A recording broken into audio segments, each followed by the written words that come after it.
uma nota oficial sobre a condenação do ex-presidente Luiz Inácio Lula da Silva. A nota destaca que a condenação do ex-presidente Lula a 9 anos e 6 meses de prisão pelo juiz Sérgio Moro é um ataque à democracia e à Constituição Federal. O PT afirma ainda que, embora seja uma decisão de primeira instância, trata-se de medida equivocada, arbitrária e absolutamente ilegal, conduzida por um juiz parcial que presta contas aos meios de comunicação e à opinião pública que criou contra o ex-presidente Lula. E ainda completa que Lula não está acima da lei, tampouco abaixo dela.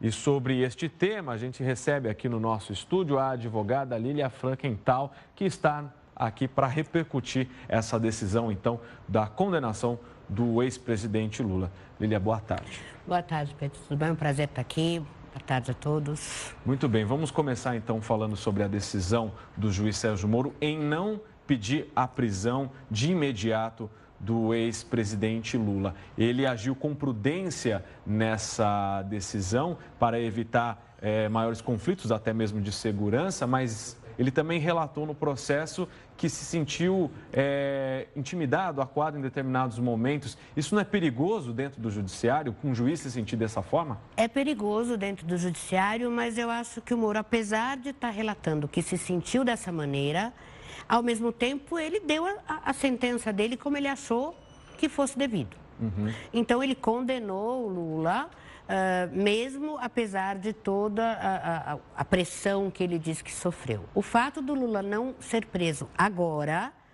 é porque, por lei, ele só pode ser preso depois que a sentença transitar em julgado. O que quer dizer isso? Depois que ele recorrer e ele for condenado, essa sentença for mantida pelo Tribunal de Justiça. Então, isso está corretíssimo. Uhum. Mas nós já tivemos casos, inclusive, da Lava Jato, onde os réus foram presos em primeira instância. Preventivamente, porque estavam atrapalhando as investigações, ou porque estavam intimidando as pessoas, ou porque estavam para fugir. Por N motivos. As prisões preventivas, assim, na minha opinião, eu não concordo com as preventivas, tenho muitas ressalvas quanto às preventivas, mas legalmente falando, elas são fundamentadas, elas têm que ter um motivo. O Lula não teve esse motivo para ser decretada uma preventiva, além do que uma preventiva com Lula, sim, poderia gerar um caos, porque ele acaba incitando toda essa movimentação em torno dele, né? Nós tivemos um exemplo de... o ex-tesoureiro do PT, João Vacari Neto, foi preso, estava preso, condenado em primeira instância, mas em segunda instância, no recurso, ele acabou sendo solto. Ele permanece preso por outros crimes que ele respondeu em primeira instância. Com o Lula, ele não foi preso, mas ele vai recorrer em segunda instância. E como vai funcionar, então, esse julgamento em segunda instância? O julgamento em segunda instância é feito pelo tribunal, que vai manter totalmente, manter parcialmente, revogar parcialmente ou anular essa sentença.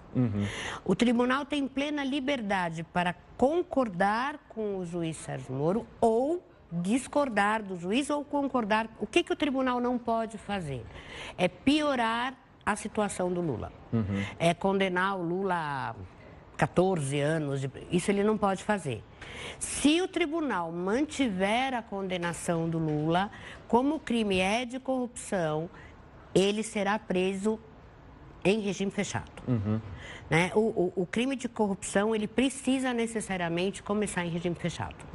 Agora, voltando nessa decisão da não prisão do ex-presidente, que o juiz Sérgio Moro acabou colocando que se sentiu pressionado, em determinados momentos intimidado, do mesmo modo que a defesa de Lula, que ele se sentiu assim, ele pode ter colocado desse jeito para poder também fazer publicidade disso, do mesmo jeito que a defesa fazia uma publicidade de perseguição política? Isso é um jogo político, né? Isso virou um jogo político. Mas eu não o Moro é muito cauteloso, apesar de algumas atitudes exacerbadas, que eu não estou aqui para julgar, eu não estou nos processos, mas ele é extremamente cauteloso. Então, o que o Moro quer evitar a todo custo? Que lá na frente gere uma nulidade.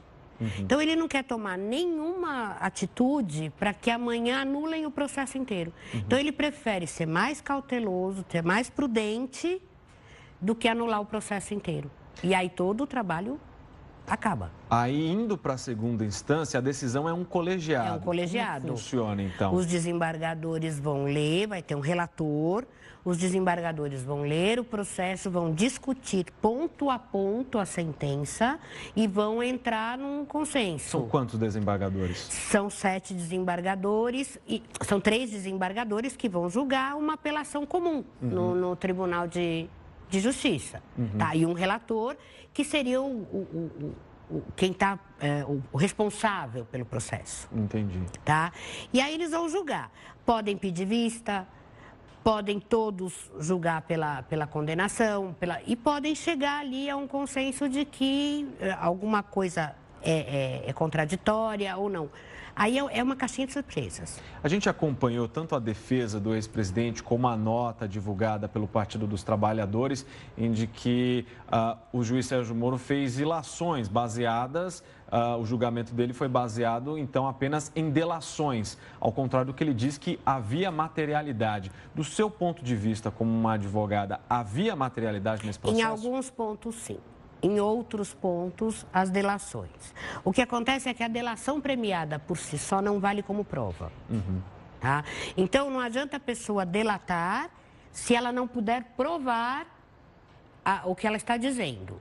Então, eu acredito, não conheço todas as provas, tá? Mas acredito que hajam provas suficientes. E o que a defesa está falando que são ilações, é aquilo que a defesa vai ter que provar que são ilações e no Tribunal de Justiça isso vai ser julgado e se realmente a condenação não estiver coerente com a prova dos autos, ela vai ser anulada. Muito bem, a gente vai voltar a falar desse assunto depois dessa reportagem que mostrou como a condenação do ex-presidente Lula acabou repercutindo nos noticiários internacionais. Eu recebo aqui a advogada Lília Franktal. Lília, em relação vamos dizer assim, ao trâmite.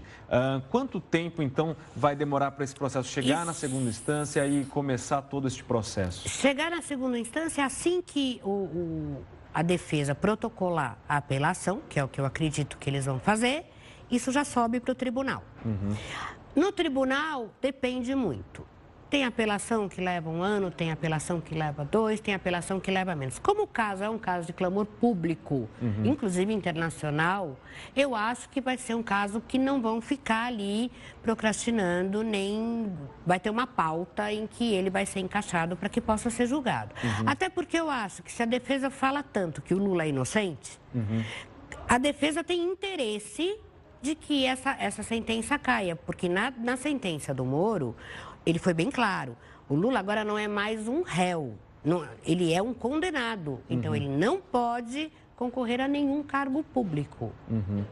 Mas aí, no caso, quando o juiz coloca que ele não pode concorrer a um cargo público, significa que ele também não pode se candidatar numa eventual eleição que vem?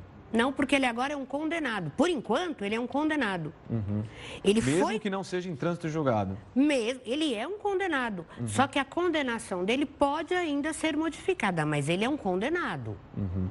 Então, o que acontece é que a lei brasileira, isso não só ao Lula, permite que o recurso seja em liberdade. Mas ele é um condenado, né? Então, o juiz Sérgio Moro colocou, ele não pode ser candidato. Porque ele não é mais um processado, ele não é mais um primário, ele não é mais réu primário, ele é um condenado. Se o tribunal eventualmente modificar isso lá na frente, ele vai ser absolvido, ele volta a ser primário, se for absolvido. Mas por enquanto ele é um condenado, ele não pode concorrer a nada. Qual será então a estratégia da defesa de Lula nesse tribunal de apelação? Eu acredito, não estou dentro do processo, e aí é uma ilação minha, né? Eu acredito que eles vão alegar a falta de provas, mas eles vão ter que provar a falta de provas. Né? E eu li a sentença do juiz Moro, ela tem 238 páginas. Ele foi ponto por ponto da defesa, ele foi rebatendo. Ele rebateu, inclusive, o que a defesa fala, que ele perseguiu a defesa, colocou trechos de conversas onde ele foi extremamente respeitoso e a defesa não. Achei bem fundamentada, não sei a coerência, porque não conheço todas as provas, porque nem todas as provas foram divulgadas. Mas cabe à defesa rebater pontos, tem 500 e poucos pontos a defesa no Moro. Muito bem, Lilian, muito obrigado pela sua presença. Obrigada. Peço que você continue aqui com a gente, porque vamos para Brasília acompanhar a sessão da CCJ que está acontecendo neste momento. Assim que a gente tiver no ponto aí as imagens ao vivo de Brasília, os deputados eles estão falando, se alternando em pró e contra o parecer de Sérgio Sveiter, que autoriza a abertura de processo contra o presidente Michel Temer no Supremo Tribunal Federal. Eu gostaria de poder repercutir com você, então, Lilian. Você está a par dessa situação, do que está acontecendo nessa discussão? O que achou do relatório do deputado Sérgio Sveiter? Então, eu acho que essa condenação antecipada do Temer, que é o que está acontecendo, todo mundo já está condenando o Temer. Baseada numa gravação que pode sim ter inúmeros sentidos. Na verdade, eu ouvi a gravação e eu não vi nada contundente que prove que aquilo estava se falando de dinheiro. Tá bom, a gente até pode, em quatro paredes, fazer uma ilação do que se falava, mas daí a fazer um relatório que peça que o presidente seja processado, o presidente em exercício, baseado numa coisa que eu acho que não é uma prova cabal, eu acho complicado. Eu acho bem complicado. Na sua opinião, então, você é contrária a esse parecer do deputado? Eu sou contrária a esse parecer, porque eu acho que para você, não só o presidente, mas principalmente o presidente, porque você, quando processa um presidente, você mexe na economia, na política, você desestabiliza o país. Então, para você colocar o presidente nessa direção, nesse alvo, você tem que ter muita certeza. E eu até agora não estou, de novo falando, não estou dentro do processo. Pode ser que tenha ali, mas eu não vi nenhuma prova cabal de que a gente fale, olha, aqui realmente ele cometeu um crime. A gravação é um indício? Pode ser, como pode ser um indício de eu estar conversando com uma outra pessoa, isso ser colocado fora de contexto e parecer que é um crime. Mas algumas posições dos deputados colocam justamente essa dubiedade em xeque, falando que se a gente pode fazer esse tipo de ilação, por que então não passar isso a limpo, aprovando esse parecer e levando até o Supremo, que tem a competência para julgar esse processo? Também é um outro ponto de vista. Só que eu acho que quando um presidente vai ser julgado pelo Supremo, só este fato já destabiliza um país. É muito sério você mexer com a figura do presidente da República.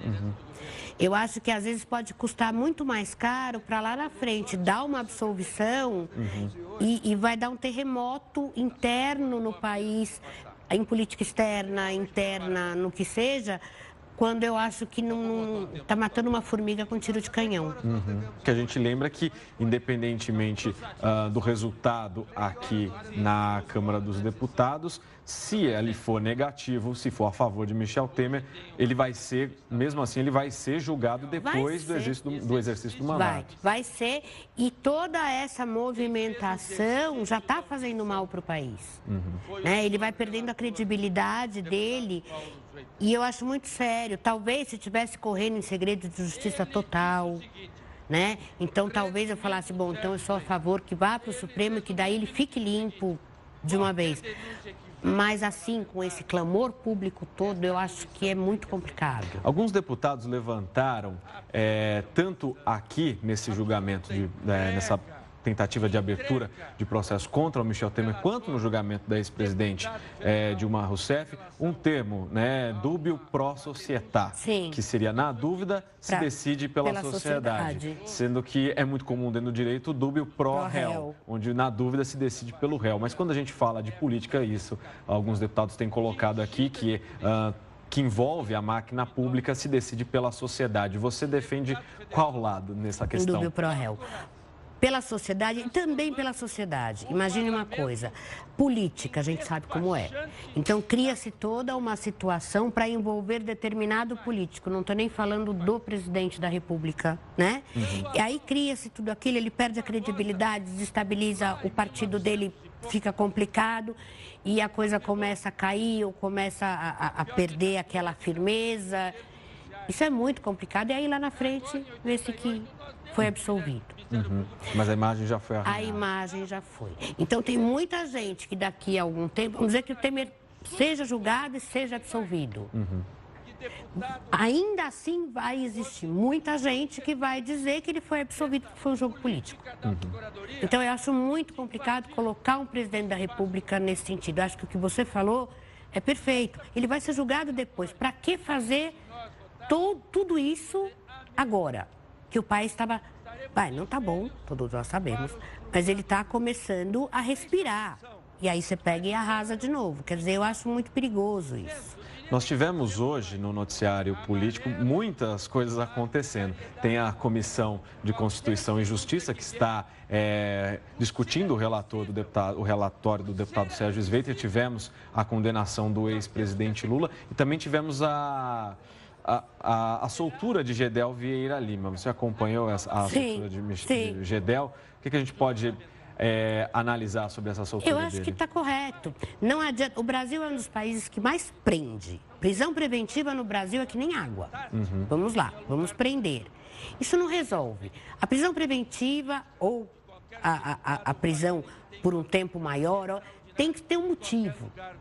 Né? E quando a pessoa é solta... porque legalmente falando ela não tem mais que ficar lá. Ele não tem agora como atrapalhar nada, como fazer nenhum tipo de conluio, como o dinheiro vai voltar, vai deixá-lo preso por... Então, na sua opinião, a atitude correta do judiciário? Do judiciário. Às vezes, o que é que acontece? Que as pessoas às vezes ficam indignadas. No Brasil nada funciona, a lei no Brasil é uma brincadeira. O que precisa, eu acho, se repensar é o nosso Código Penal. O que não pode acontecer é, conforme a música, o STF, o juiz, legislar. Porque aí a segurança jurídica vai para o espaço. Nós temos um ordenamento jurídico que tem que ser seguido. Se ele é fraco, se ele é brando para os tempos de hoje, ele é de 1940 e pouco... Então, vamos promover a reforma desse ordenamento jurídico. Vamos colocar uma coisa mais firme em cima da corrupção. Vamos, que nem os crimes hediondos, vamos ver que a pessoa não vá para a rua, matou não sei quantos e não vá para a rua um ano depois. Mas daí a falar que é uma injustiça e que então é uma brincadeira, a gente tem que seguir o ordenamento jurídico. Eu acho que urge sim uma reforma nesse ordenamento, para que as pessoas não fiquem tão indignadas e tanto com essa coisa de impunidade. Muito bem, Hora News de volta, agora às 7h16. Eu recebo aqui a advogada criminalista Lília Frankenthal e ela que está comentando sobre essas bombas políticas que aconteceram no nosso país nesta quarta-feira, inclusive aqui a sessão da CCJ, aqui está acontecendo lá em Brasília, onde os deputados estão defendendo, se alternando em defendendo e também colocando posições contrárias ao parecer do deputado Sérgio Sveiter, que autoriza a abertura de processo contra o presidente Michel Temer. E sobre isso, eu queria perguntar então para você, Lília, no caso dessa estratégia do presidente Michel Temer em se defender, ele tem apontado através do seu advogado, através de sua defesa, que a gravação ela é ilegal, a famosa gravação entre Joesley Batista e Michel Temer. Apesar de todas as condições estranhas para um chefe do executivo receber um empresário na calada da noite, no porão do Palácio do Jaburu, como alguns deputados gostaram de colocar, a defesa coloca como uma gravação nula. E há muita discussão em relação a isso desde que essa gravação veio à tona. Advogados, juristas falando que essa gravação ela é legal e outros defendendo que ela é ilegal. Certíssima a defesa do presidente. Uma gravação clandestina, ela pode ser utilizada para defender quem está gravando. Ele está sendo acusado de alguma coisa, então ele grava alguma coisa para provar que ele é inocente. Jamais para acusar quem está sendo gravado sem saber. Isso é inconstitucional. Então, independente se a situação era estranha, nos porões do palácio e aquela coisa, essa gravação é inconstitucional. Porque qualquer gravação clandestina pode ser tirada do contexto. Então, imagina que qualquer pessoa, então, vai poder gravar qualquer outra pessoa para abrir um processo para dizer que a pessoa é um criminoso. Segurança jurídica, como eu já falei antes, vai para o espaço. Certíssima defesa, aliás, quem faz a defesa do presidente é o Antônio Cláudio Maria de Oliveira, que é um advogado bem experiente, não tem nem o que falar. Em relação ainda a essas gravações, outro que foi flagrado em gravações também suspeitas, a gente pode dizer assim, o senador Aécio Neves, que ficou afastado do Senado durante um mês e meio. A Procuradoria-Geral da República tentou a prisão dele durante 2 vezes, em 2 oportunidades, não conseguiu e ele acabou, depois por uma decisão do ministro Marco Aurélio Mello, retornando ao mandato de senador. E agora, como se nada tivesse acontecido. Porque quando a coisa ela toma um rumo que ela vai de encontro à lei, se esse ordenamento jurídico for respeitado, e aqui eu, de novo, não estou falando se ele é bom ou ruim, se ele está brando demais ou não, mas se ele não for respeitado, ele gera uma nulidade. Então, é muito melhor respeitar o que está dizendo a lei e tentar, de uma outra maneira, que a pessoa seja responsabilizada. Que não há de ser uma pessoa que comete crimes, que a única prova seja uma gravação. Então, vamos atrás, no caso do Aécio, vamos atrás, então, do que tem para ser provado, né? Porque a pessoa, quando comete tantos crimes assim, tem que ter um vestígio, né? Não existe crime perfeito. Agora, outro ponto que também chama a atenção, a gente pode mencionar o Rocha Loures, que aparentemente há uma investigação se ele furou a fila para poder ter uma tornozeleira eletrônica que está em falta no estado de Goiás. Pois é, aí vamos lá no caso do Estado. O Estado é obrigado a fornecer essas coisas. O que acontece com as pessoas que estão presas?